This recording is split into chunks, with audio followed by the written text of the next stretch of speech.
lovelies, welcome to my January wrap up. This month has felt like the longest month. I actually couldn't remember what wrap up I was doing.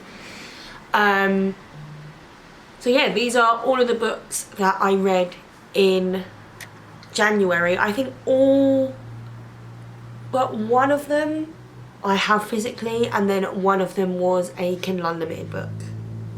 But I'll probably have to correct myself in 5 minutes when I realise I was wrong. Started January off with a bang, and that is a complete series that I read in January.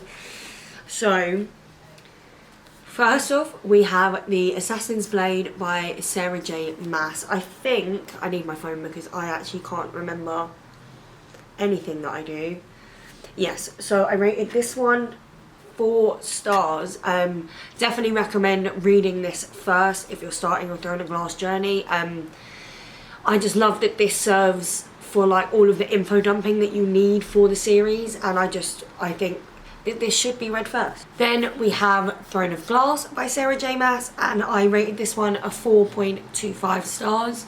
I don't want to say too much about the plot of these books because obviously they are all part of a series, but the gist of it is it's a fantasy / romantasy series. You follow our female main character Selena and basically like her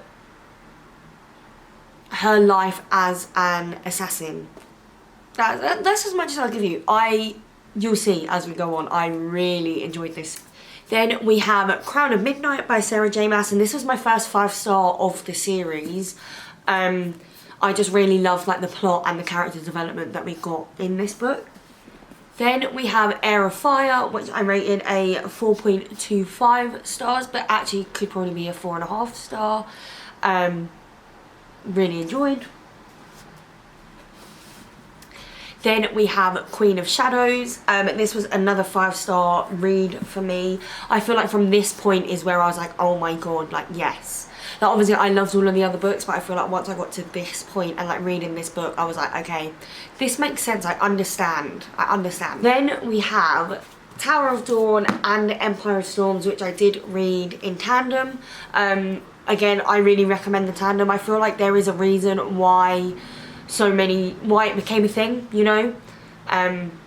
Normally if it's become a thing to do when reading the books, it's been tried and tested by a lot of people, and I definitely do recommend reading these two together. I rated this one a 5-star, and then this one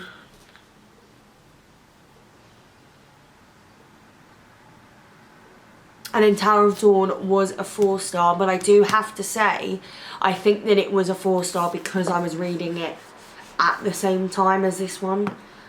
Just because there was a few themes and storylines in here that I didn't care for. And then finally we have the big bad. We have Kingdom of Ash, which was also a 5-star read for me. This was like finishing it and then just staring at a blank wall for many hours, just trying to process like what you've gone through. And it's been a few weeks now since I finished this, and I still find myself just thinking about it and thinking about the characters of the whole series. But I feel like Kingdom of Ash solidifies just the greatness of the whole thing, and I feel like it's been a long time since I have read a series that is completed. So that was really, yeah, I loved it. Something that I've tried to like start doing is starting a series and then finishing it, because if I start a series and then go into other things, I put it off for so long and then I have to find the motivation again to finish it. Whereas if I just start it and finish it, I don't really have that problem. So I read the Briar You series by Elle Kennedy. So this is about, it starts as the younger sister of Dean from the Off-Campus series, and then like their circle of friends. I actually can't remember I think I have it in the right order. So off we have The Chase. I rated this one a 3.75 stars. So this one is about Dean's younger sister, Summer.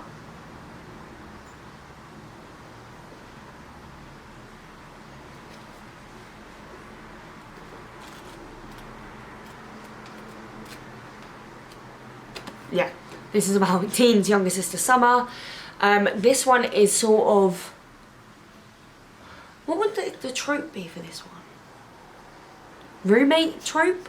She gets kicked out of the sorority that she is a part of and needs somewhere to live.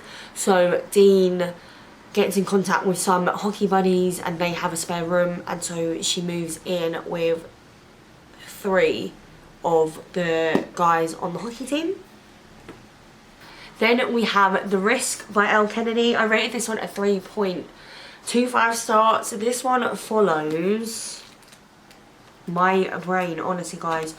Brenna, who is the best friend of Summer from the first book, and then Jake Connolly, who is the captain of the rival hockey team. The trope for this one is fake dating. I really enjoyed this one. I feel like with Elle Kennedy, I just love like her, like the ease in which you find within the characters. Like it's just so easy to read. I love like the witty banter and like the playfulness. I love that it's like nothing too serious or too heavy. So yeah, I mean, I say that this had heavy themes in it. Maybe check trigger warnings for this one because there were heavy themes in this book. But I mean, like, in all, these are quite a good break from, say, like reading a lot of fantasy back to back. Then we have The Play, which is the 3rd in the series. This one is about Hunter, who is on the Briar hockey team, and then he makes friends with a classmate, Jenny.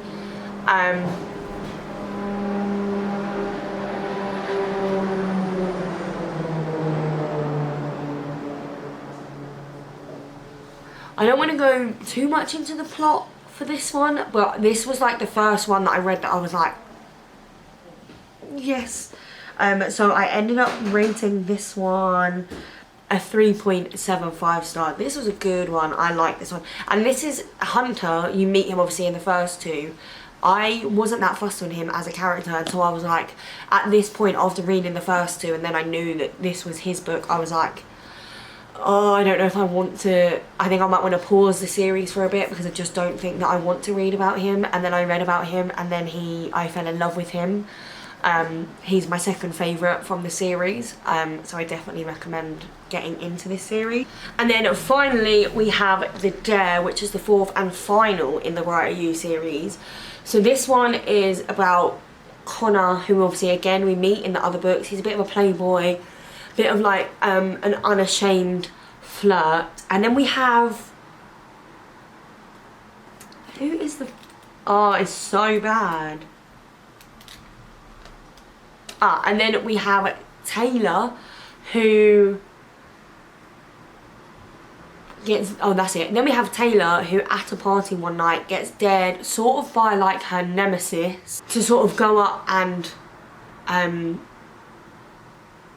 is it kiss Connor or like flirt with Connor or something, because she assumes that Connor will reject her because she's a bit like on the curvier side and not like the stereotypical like girl that he would normally go for.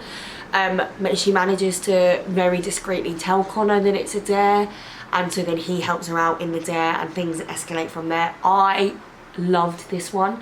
I feel like this one was possibly like the cheesiest one, because I feel like when you're dealing with like her being like the curvier girl and not being like other girls and being a little bit insecure, you do edge on like cheesy territory.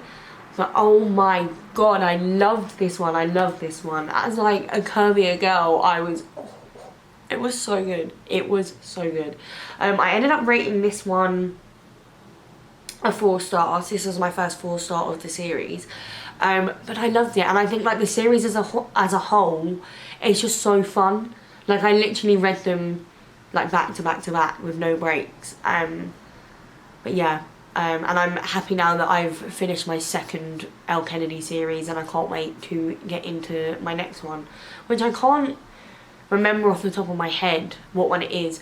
The only sad thing is that all of the other series now are no longer in these covers, they're in the cartoon covers, and I really like these covers. Quicksilver by Kelly Hart. So let me see if what I can remember of the plot off the top of my head. So we have our female main character who lives in a world where like everyone's been put into like factions essentially. So think like Hunger Games. And she is in a faction where the rest of the world has been told that they carry like some sort of like disease / plague, and they've basically just been left with barely any water, barely any food, to just sort of try and survive. But in a way, people are hoping that they all just start dying off to like minimise the population, I think, essentially. She then gets tangled up because she steals something from one of the Queen's guards, and it just sort of like very quickly like spitballs into this whole other situation. I ended up giving this, what did I end up giving this? I ended up giving this a 3-star. Now, I wasn't fussed on our female main character, but I really, really loved our main male character. I loved our main male character with the female main character, and there is also a secondary character in this series that I am obsessed with and could potentially save the series for me. In this first one, I wasn't that fussed on the plot. But I can appreciate that it's trying to be something that we haven't seen before. Does that make sense? So like, I'm willing to carry on because I am seeing the potential, and I am seeing that maybe I didn't get on with the plot because it's not. Obviously there are similarities. I feel like we have gotten to a point at the moment in fantasy and romantasy where like you're gonna struggle to get too far away. You're gonna struggle to be too original with your plot. Like there's always going to be layovers because it's sort of like the bread and butter of fantasy, and if you're not going to include that, is it really a fantasy novel? But I can appreciate the points in this that are trying to be unique, so I will read the second book. It's just crazy now that I'm going to have to collect this series in hardback because I wasn't patient enough to wait for the paperback to come out. But I mean, they are gorgeous, so hopefully I do like the second one. If not, this can be a nice gift for someone. Then we have Before I Let Go by Kennedy Ryan. This follows a couple that are navigating life and children and a business after getting a divorce. That's all I'll give you like for the plot, because obviously I don't want to spoil anything. I really, really did enjoy my time reading this. Would definitely check out content warnings or trigger warnings for this, just because there are some heavier themes and topics. What I really enjoyed about this was it's my first time in a long time that I've read something that is about adults and isn't about young adults or people in like a college setting. And like when I was like 18, 19, 20, I really, really, really enjoyed like the books that my mum was reading that were about adults and adult lives and adult problems. And I just feel like recently, for some reason, I haven't had any motivation to pick them up. So that was really refreshing actually in this, to like read about adults, and also to be reading about adults that, yeah, they're grown and they may seem like they have their shit together, but as soon as you get into their point of view, you realise no, they haven't, and they're just like the rest of us, and we don't have to have all of our stuff figured out 24/7 all of the time. I rated this one a 3.75 star. Definitely emotional. Kennedy Ryan's writing is honestly incredible. Like every single person in here felt like real people. Like I felt like I was peering in to real people's lives. So I really did appreciate that. I think this is like a series the Skyland series maybe, because there is a second one, and I think I will give the second one a go, because I did love all the characters that were in this, and like her, just the way that she words things and like the imagery that she uses is just to die for. Some may say chef's kiss, and if you know, you know. Then we have The Game Changer by Lana Ferguson.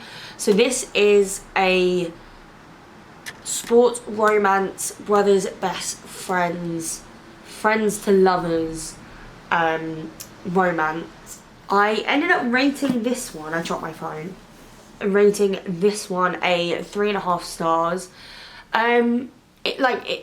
Lana has fun, easy reads, have you sort of like giggling. This wasn't my favourite of hers.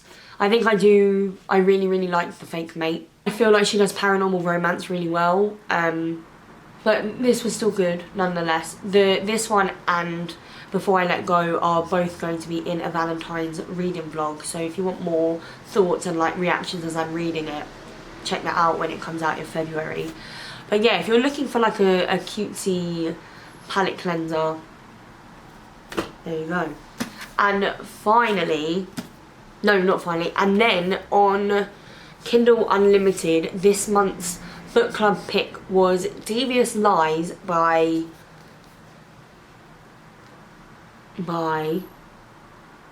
Parker S. Huntington. I rated this one a 2 stars. So this follows our main male character, who sort of has like come from nothing, but because of his parents have ties to like the rich people in the town that they live in, and I think like his father has like invested money into the business of the rich guy, and then his younger brother is best friends with our female main character, and she comes from the family that has money, and then as they grow up it turns out that there was like some shady business going on, so now he wants to exact revenge, and by doing that he wants to go after the family, which includes the female main character. This is like best friends, brother, enemies to lovers kind of thing. Yeah, I rated it a 2 star. It was 800 and something pages. Like, I should have taken that for the red flag that it is. I just never cared. Like, I could not bring myself to care. I think the only reason I finished the book was there were a few things that I wanted to see his reaction, like when he finds them out. But then I found the reaction and I was like, I wish I never bothered. I feel like it was just trying too hard to be deep, when for me books like that are supposed to just be like hee hee hee, cutesy. Finally we have the big bad. We have Onyx Storm by Rebecca Yarros. I ended up rating this one a 4.5 star, but I think it could be more, 4.25 now that I've had some time to like really think about it and sit on it. I definitely do think what helped this rating was that I read it in a 24-hour readathon. So getting to read this in one sitting really did help. I feel like if this was a book that I took my time on and had to put it down, I probably would have found it a little bit slow and hard at times to motivate myself to pick up. But nonetheless, I still really enjoyed it. I just love the world that Rebecca Yarros has been able to build. I think if you really sort of like take a moment to sit back and think about all of the characters and the storyline and like the potential and like where she's going, actually does blow my mind a little bit. Like, I just have such admiration for people that can go out and write and like put their ideas to paper. Like, it just really does inspire me. So yeah, I mean, I'm loving the hype that this is getting. Like, I don't even care if like people that don't like it think that it, or say that it's overhyped. I just really love that as a community, there are a community of us that are in real time getting to like be excited about a series and all come together and like wait for the next part. Like I can't remember ever being a part of a time like waiting for books to be released. Like I feel like I was always that kid that, I feel like as well, like back in my day, we didn't have like the internet and things like this, so unless you had people around you that loved reading, it was quite hard to like find out what other people were reading. Like obviously I love Harry Potter, but I missed the actual like, they were released like as I was being born. I think I was born in '98, so I feel like I was too young to be a part of the hype of like as they were coming out. And then like you had things like Twilight, but I got into Twilight when the second film had been released, because everyone was like, oh my god, like this film is amazing, and I was like, well, I want to read the books. And then you have things like Hunger Games. Again, I think I read the first book when the first film had been announced, you know. So I'm really enjoying just getting to like live in this moment of enjoying a series where we're waiting for it to come out. Like yes, I'm kind of mad that her next one might not be until 2027, but also like that gives us time to like enjoy this and talk about theories and like reread, and whether you love it or hate it, talk about the adaptation for Onyx Storm. So I do think like it's a really exciting time, and you can tell that it's an exciting time and that women and men are like enjoying something together, because right now all it's being reduced to is like fairy smut, where number one, there are no fairies in this, and number two, like it's not, if you took out the actual scenes of Xaden and Violet doing it, this series would still hold up, because I don't even think it's actually the smut that people love between the two of them. It's the words that Xaden says to Violet, and he could say half of those things about us. It could be a closed door like romance situation and it would still have the hype that it has now. And I feel like that just speaks volumes on the success, because obviously if women are enjoying it and a woman is writing it, it has to be reduced to something as trivial as smart, you know? Wow, that was a rant that I didn't expect to be going on, but like it's just annoying. Like let us enjoy this, let us love this in peace. Thank you. So that being said, they are the 16 books that I read in January. Put a finger down if in January you did dry January and said to everyone, sorry, I'm not coming out, I'm not socialising, I'm staying at home and just reading books, and then you ended up reading 16 books in 1 month, and then you think, I'm never going to have as good a reading month as this ever again in my life, but I also do need to get a life and do things other than just reading. Me. But yeah, I loved it. I had such a cozy month of just, you know, relaxing, resting. Like it's just been incredible. So yeah, thank you for watching another video. Let me know if there is anything in particular that you want to see from me. I think my favourite videos are the wrap-ups and then themed reading vlogs, so I don't know what other kind of sit-down videos I could be doing, but if you have any in mind, let me know, because that'd be a great help. But yeah, thanks again for watching. Don't forget to like and subscribe, and I will see you in my next video.